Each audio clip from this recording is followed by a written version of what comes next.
we're not alone in thinking that, as many clone commanders incorporated this tank into their legions, including the 41st Elite, the 327th Star Corps, and the 91st Mobile Recon Corps, which is just a few among many others.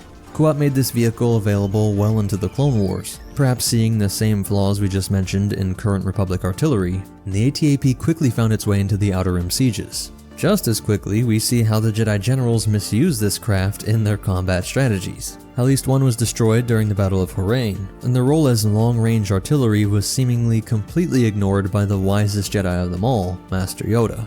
On the Wookiee homeworld of Kashyyyk, Masters Yoda, Luminara, Gree, and the 41st Elite were preparing for a massive droid assault on Kachiro Beach. And perhaps it was in their haste to unload the Venator that we see several AT-APs taking point alongside the infantry.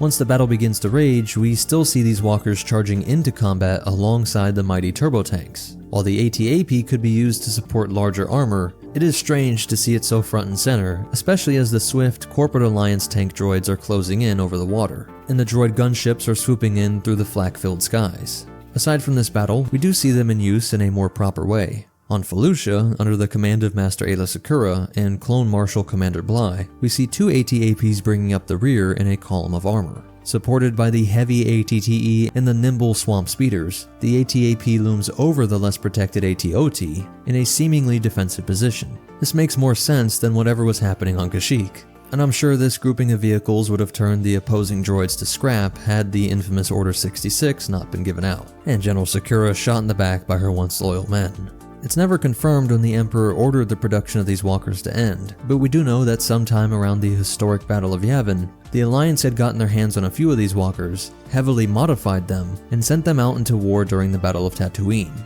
which ended in a rebel victory, proving that this old relic of the Clone Wars could still pack a punch.